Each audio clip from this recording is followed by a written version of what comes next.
con todos los medios de comunicación para explicar cuál es la situación que tenemos en la contratación pública, en la situación, habíamos dicho post-COVID, pero debemos de decir durante el COVID, porque todavía estamos inmersos en esta situación. En la rueda de prensa me permitiréis que presente en este caso al señor Josep Tres, que me acompañará en la rueda de prensa. Es miembro del órgano de gobierno de la plataforma Pymes y, por tanto, para nosotros, y ahora comentaré un poco cuál es el manifiesto que tenéis en vuestras manos, que lo encabezamos tres instituciones, tres organizaciones, pero que conlleva también el acompañamiento de muchísimas asociaciones, en este caso colectivos que también se adhieren a dicho manifiesto. Muy bien, creo que más o menos podemos empezar pues la rueda de prensa, agradeciendo, como decía, la atención y el interés que haya podido suscitar, y comentaros de que esta es una rueda de prensa que convocamos tres instituciones. La convoca en este caso la Plataforma contra la Morosidad, PIMEC, y la Plataforma Pymes. Pero la convocan estas tres instituciones con un manifiesto que, vuelvo a decir, creo que tenéis todos y todas en vuestras manos, respecto a lo que es la contratación pública en la situación en la que nos encontramos. Y como veréis, en la parte final del manifiesto tenéis las adhesiones de las asociaciones y colectivos que se han incorporado en este manifiesto y que han debatido este documento en sus órganos de participación y de gobierno. Como veis, hay 30 organizaciones que han firmado, pero son 30 organizaciones con un peso muy importante. Son organizaciones del ámbito empresarial, del ámbito social y del ámbito también de servicios. Por tanto, podríamos decir que están representadas en estas organizaciones prácticamente la totalidad de los ámbitos que participan de una forma activa en la contratación pública. Para daros un dato de interés, estas asociaciones que hoy firman este manifiesto representan 3.300.000 empresas y entidades que trabajan en contratación pública a nivel estatal, a nivel de todo el Estado. Con lo cual estamos hablando de una representación muy amplia, posiblemente como nunca se ha aglutinado en representación en el ámbito de la contratación pública, porque vuelvo a decir, estamos tanto en el ámbito, digamos, que podría ser empresarial como en el ámbito social en esta reivindicación, en todo caso en este manifiesto que os estamos poniendo encima de la mesa, ¿no? La verdad es que la compra pública es uno de los principales motores, como os indicamos aquí en nuestro manifiesto, y que sabemos que ha llegado a tener un nivel del 18% del Producto Interior Bruto. Ninguna empresa, ni conjunto de empresas, ni grupo de empresas, ni en el ámbito de contratación estatal tiene la importancia y la trascendencia en nuestra economía como tiene la compra pública. La compra pública es el motor más importante que tenemos a la hora de generar actividad económica en nuestro país. Por tanto, para nosotros tiene una importancia trascendental siempre, pero la tiene ahora especialmente por la situación en la que nos encontramos, ¿no?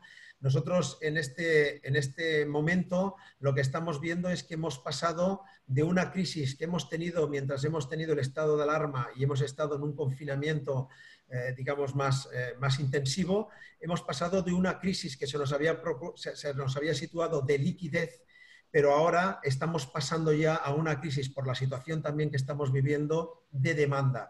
Con lo cual, los sectores económicos de nuestro país están en una situación de que la demanda está bajando y, por tanto, el bajar nos lleva a una crisis de dimensiones importantes. Si además el primer contratador del país, aquel que genera posiblemente el motor más importante de la contratación, también está en una situación de frenazo o en este caso de no actividad o de reducción de su actividad, para nosotros esto lo consideramos un problema que, añadido al anterior y a la situación en la que estamos, que nos viene sobrevenido, puede producir todavía una profundidad mucho más grande en la crisis en la que podamos encontrarnos actualmente, pero sobre todo en el futuro. Y de aquí viene, por eso que nosotros hemos hecho un manifiesto en el que lo que hacemos de alguna forma es un grito a las administraciones públicas, a sus responsables. ¿Por qué? Porque acabamos de detectar de que estamos ante una reducción en la contratación, en lo que sea, en un ámbito tan importante como es la construcción, de prácticamente el 52%. Si estamos hablando del primer contratador, o una reducción en los concursos que se están poniendo ya de un 52%, evidentemente esto va a tener una repercusión en nuestra economía. Pero es que además cuando hablamos en el ámbito de servicios, que son los dos elementos fundamentales dentro de este volumen, estamos del orden del 40% también en reducción de alguna forma de contratación, en la dinámica que se produce esencialmente por parte de la Administración. Por tanto, esa situación de continuar o de no tener una evolución en ese sentido podría generar problemas más allá de los que nos vamos a encontrar, como decía anteriormente. Nosotros vamos a hacer nuestra rueda de prensa y nuestro manifiesto, como tenéis todas y todos, con tres elementos que consideramos fundamentales. Uno primero es garantizar los flujos de caja y de cobro, lo que significa asegurar los circuitos de pago. Un segundo punto que vamos a tratar va a ser el garantizar la demanda, esto es mantener también la cadena de contratación pública, esencial y que era con referencia a lo que estaba indicando anteriormente, y el otro es afrontar tajantemente la división de los contratos por lotes, ya sean sectoriales o por volumen. En parte también vamos a ver que hicimos un cambio legislativo en el año 2018, el 9 de marzo, que se aprobaba la ley de contratación pública, se implementaba la ley de contratación pública y tenía cambios que consideramos esenciales, pero vemos que a la hora de llevarlos a la práctica, esos cambios todavía no se han implementado. Y vuelvo a decir, en una situación normal podría tener un efecto, pero actualmente el efecto de no corregirse puede ser todavía muchísimo peor y más trascendente. Muy bien, el primer punto que veis que ponemos en nuestro manifiesto es un punto que nos tiene muy preocupados. Nos tiene preocupados desde los diferentes ámbitos que trabajamos, económicos, pero sobre todo nos tiene preocupados porque sabemos que la economía es una concatenación, es una cadena concatenada. En la economía hay un círculo virtuoso y es que si no compramos o si no hay consumo, de alguna forma no hay venta. Si no hay venta, no hay, en este caso, fabricación. Si no hay fabricación, no hay generación de riqueza y no hay puestos de trabajo. Y podríamos hacer este círculo virtuoso con muchísimos otros mecanismos. Muy bien, la economía es una cadena concatenada, pero lo es de alguna forma una cadena concatenada para que podamos tener una economía, es el que exista una cadena de pagos que se vaya cumpliendo. Y lo que estamos viendo de una forma muy clara es que se está rompiendo la cadena de pagos en general.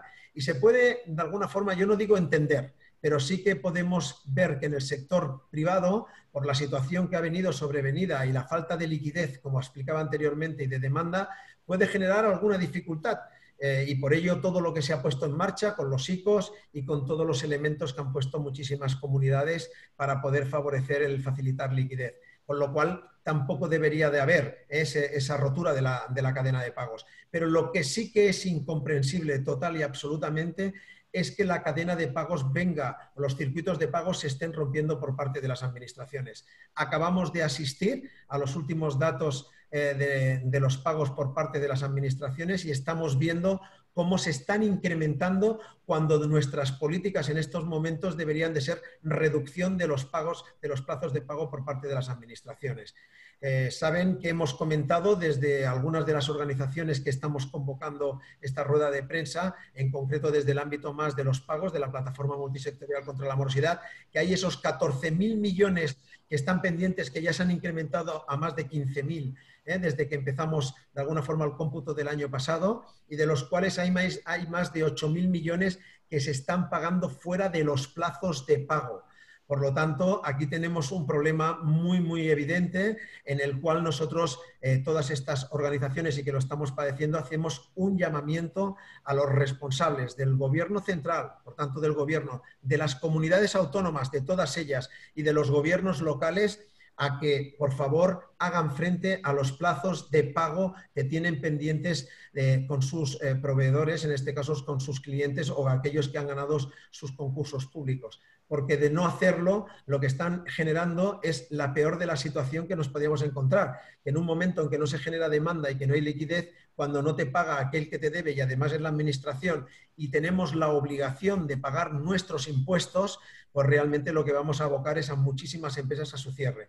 Es absolutamente incomprensible y de las asociaciones que firman el manifiesto les podríamos dar multitud de ejemplos de empresas que tenemos en estos colectivos que tienen pendientes cobros por las administraciones por valores de €500.000, 300.000 euros, 1 millón de euros, y nos encontramos de que teniendo la obligación la administración de pagarle, porque son obligaciones de pago, nos encontramos que estas empresas al no cobrar, y además no cobrar fuera de los plazos legales que debería de estar pagando las administraciones, tienen que ir a pedir un ICO y, por tanto, tener que pedir un préstamo en el que van a empeorar su cuenta de resultados, bueno, su balance, su viabilidad como empresa, y además van a incrementar sus costes. Es del todo inasumible, inexplicable, y podemos estar hablando durante mucho tiempo de cómo es posible de que en una situación como la que estamos las administraciones no aseguren los plazos de pago y, en este caso, los circuitos de pago, ¿no? Visto esto, hay una cuestión que nosotros queremos también poner encima de la mesa. E igual que se lo pedimos a las administraciones, nos lo exigimos a las asociaciones que representamos, pero sobre todo a las empresas. También exigimos de que aquellas empresas que están cobrando por parte de las administraciones paguen a sus subcontratistas. Estamos también viendo en estas cadenas, en estos circuitos de pago, que en algunos casos se debe de generar el circuito de pago desde el origen, en este caso la administración, hasta el último que pueda cobrar, que normalmente acostumbra a ser pues, un autónomo o una pequeña empresa en la cadena de subcontratación. Por tanto, pedimos directamente que se produzca todos estos, digamos, circuitos para no poder, de alguna forma, perder algo tan vital como esa liquidez que podría matar a muchísimas empresas. Hay otro tema que queríamos poner encima de la mesa, que el manifiesto lo recoge, pero que nosotros querríamos también poner encima de la mesa como una evidencia de cómo el sistema no está funcionando. Cuando se produjo el cambio legislativo de la última ley de contratación pública, vuelvo a referirme ya desde marzo del año 2018, que debería de implementarse, hubo un plazo de 6 meses, por tanto hablamos ya de todo el año 2019 prácticamente y lo que llevamos del año 2020, donde hay una obligación que el contratista principal tenga que de alguna forma hacer con el subcontratista la facturación electrónica y, por tanto, que también las administraciones puedan garantizar esos circuitos de pago de una forma eficaz y eficiente. Por tanto, nosotros reclamamos que los circuitos de pago no se rompan, que además se dé cumplimiento a aquello que marca los plazos de pago para poder, de alguna forma, salvar el máximo número posible de empresas. Este sería el primer bloque, el de garantizar estos flujos de caja y de cobro y asegurarse esos circuitos de pago. Respecto al segundo bloque, que es mantener la cadena de contratación pública, todavía es un tema que posiblemente no ha tenido la trascendencia todavía pública y aquí es lo que hizo básicamente que todas estas organizaciones tuviéramos una reunión y pusiéramos encima de la mesa el hacer este manifiesto, pero sobre todo en comunicar cuáles van a ser las consecuencias, ya no a corto plazo, porque la inercia que se lleva en la contratación pública no se ve en el corto plazo, sino en el medio y en el largo plazo. Nosotros estamos ejecutando hoy no lo que hemos contratado hoy, sino que estamos ejecutando lo que se contrató hace unos años o lo que se contrató el año anterior. Si nosotros rompemos también la cadena de contratación pública, no hacemos concursos públicos, no ponemos en marcha los circuitos que hay en la contratación, las licitaciones que se tienen que hacer, el gran problema a lo mejor no lo vamos a ver hoy, pero en un medio plazo, cuando la crisis esté afectando posiblemente más a todo nuestro tejido productivo, vamos a tener uno de nuestros principales motores sin actividad. Por tanto, ahí vamos a tener un problema importante. Por eso les decimos aquí que la nueva licitación pública en este momento es prácticamente inexistente. De aquí vienen las caídas que hablábamos anteriormente. Y aunque las obras impulsadas por la Administración Central continúan, por esa sinergia que hablamos anteriormente, hay una paralización en organismos de muchas comunidades autónomas, especialmente, sobre todo, de obra nueva, y esto va a afectarnos, ¿no? En otros casos se han suspendido parcialmente contratos o totalmente, incluso tenemos algunos ejemplos, ¿no? O contratos en cursos que han quedado de alguna forma como servicios eventuales o nuevos servicios.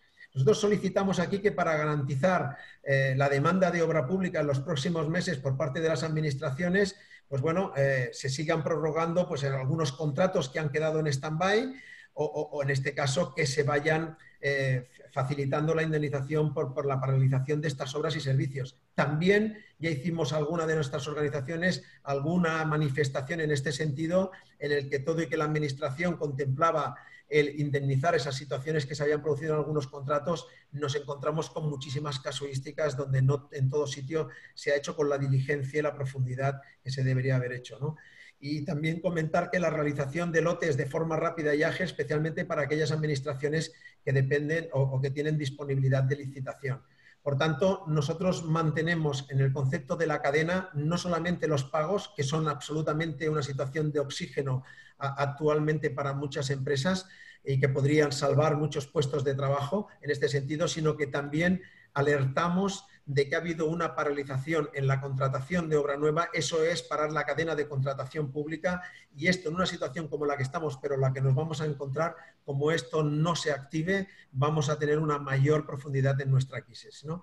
A partir de aquí le daría la palabra al señor Josep Tres para que nos pueda hablar más de las cuestiones más en lo que son los contratos, los tipos de contratos que se hacen y en qué condiciones se están haciendo. Josep. Muchas gracias, Toni.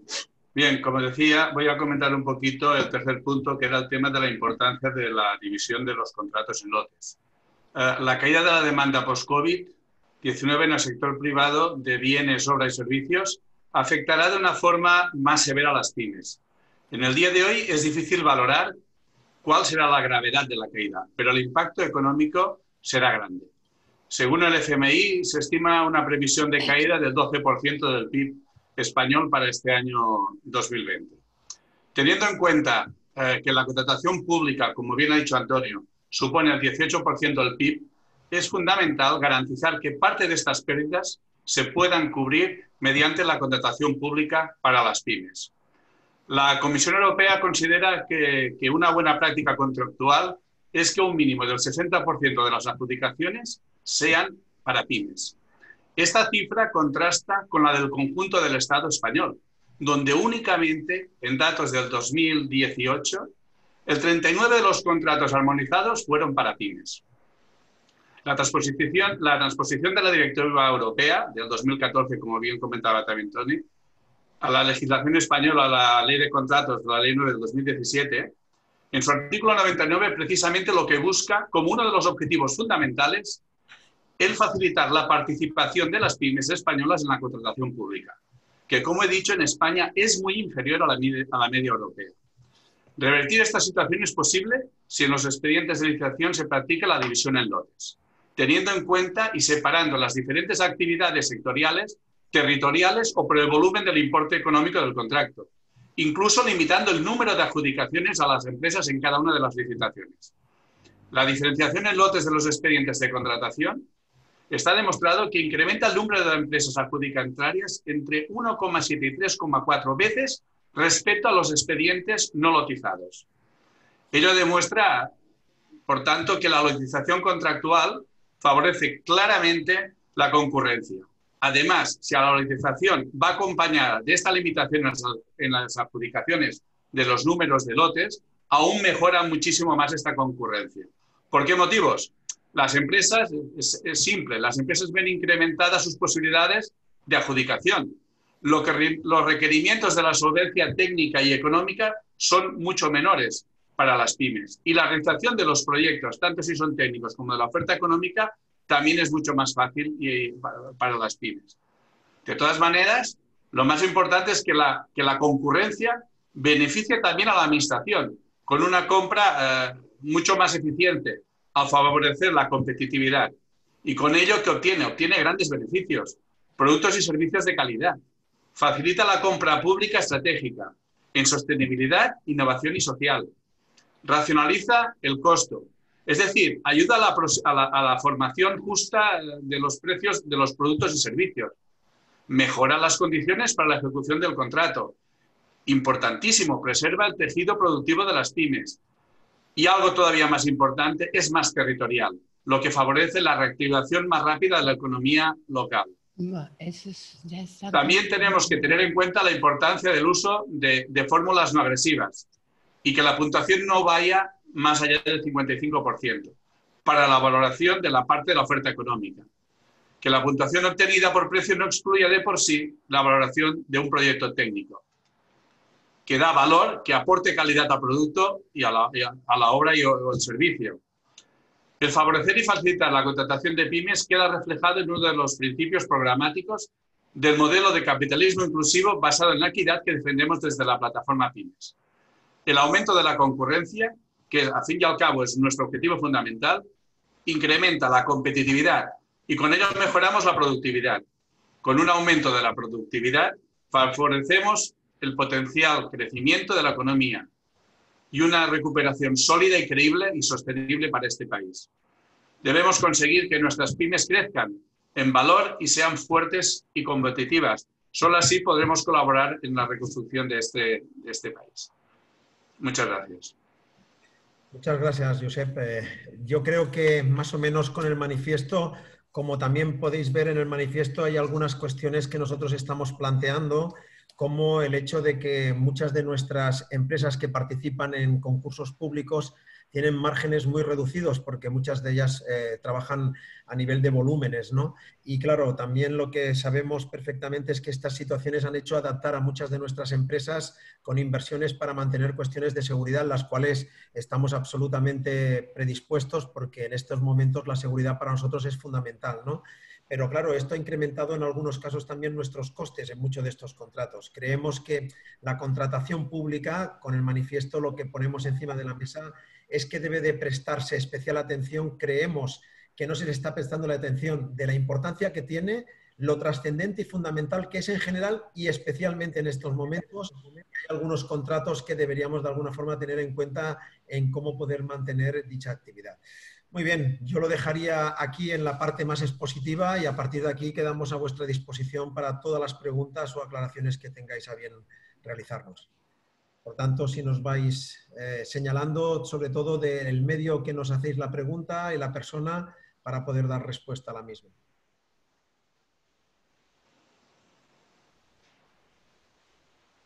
¿Sí? ¿Alguna pregunta? ¿Alguna aclaración? Lo hemos expuesto demasiado bien, supongo. Muy bien. Espero que, bueno, en cualquier caso, cualquier duda, nos tenéis a disposición.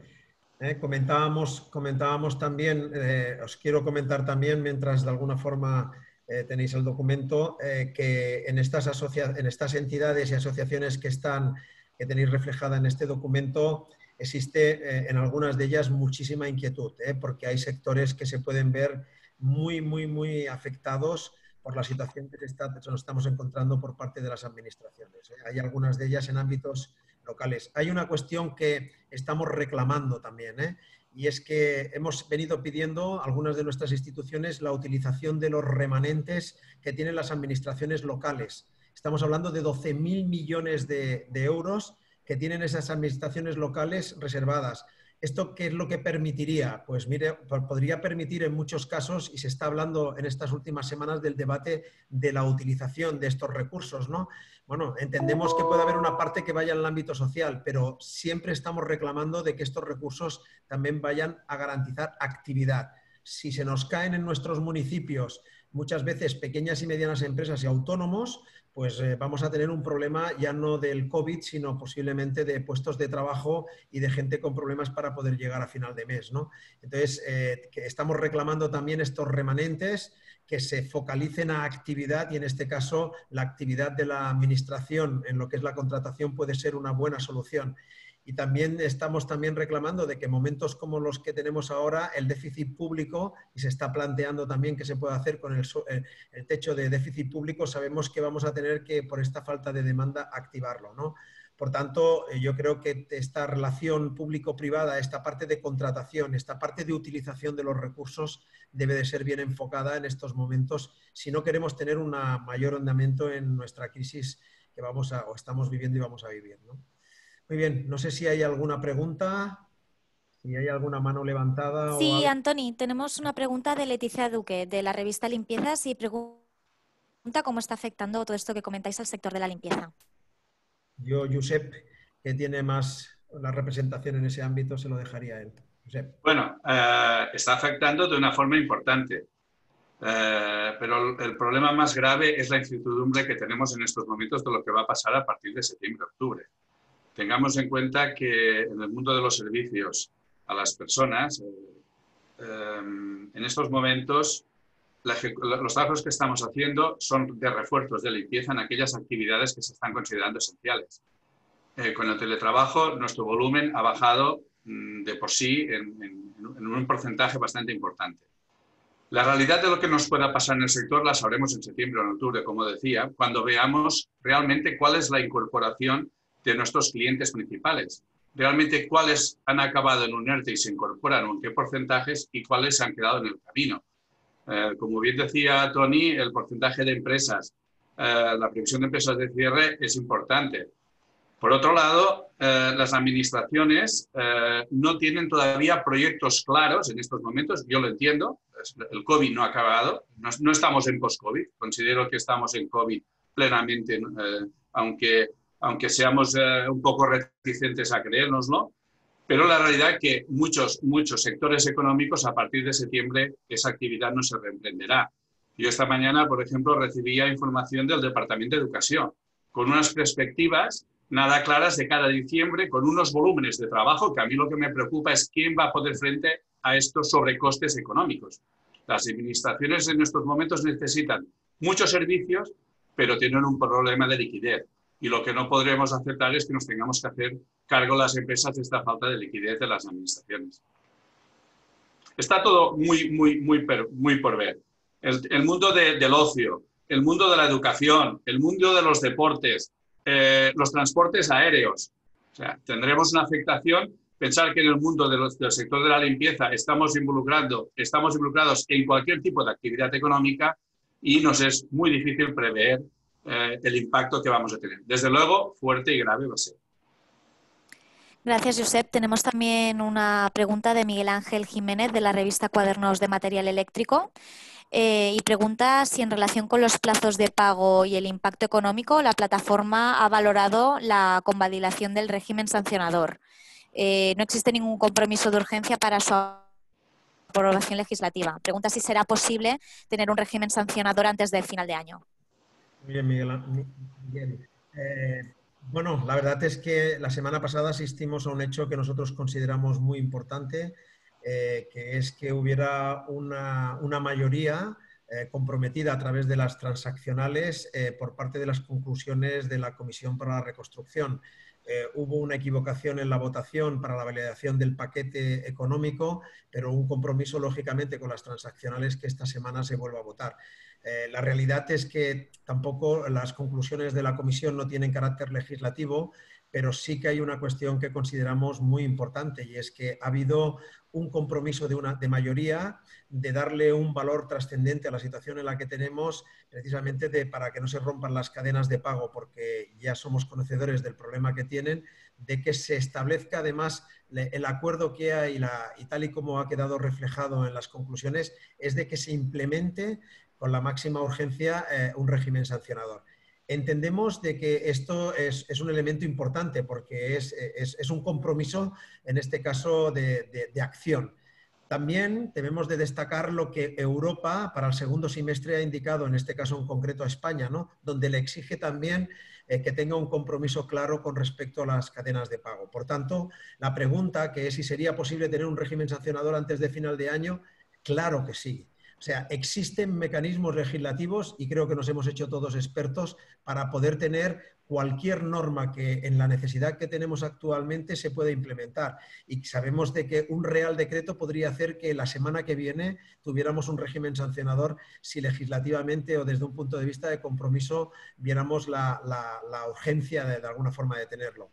Efectivamente, esto es urgente y entendemos que podría haber desde una acción como la que indicamos y un real decreto permitiría que fuera antes de final de año, pero también hay en la Cámara una proposición de ley de régimen sancionador que podría tener trámite de urgencia y eso podría hacer que antes de final de año pues pudiéramos tener este régimen sancionador. Lo necesitamos, existen los mecanismos para hacerlo y no existe ninguna explicación hoy en día posible de que no se esté implementando dándole prioridad a un tema como este, que además nos lo dicen desde Europa.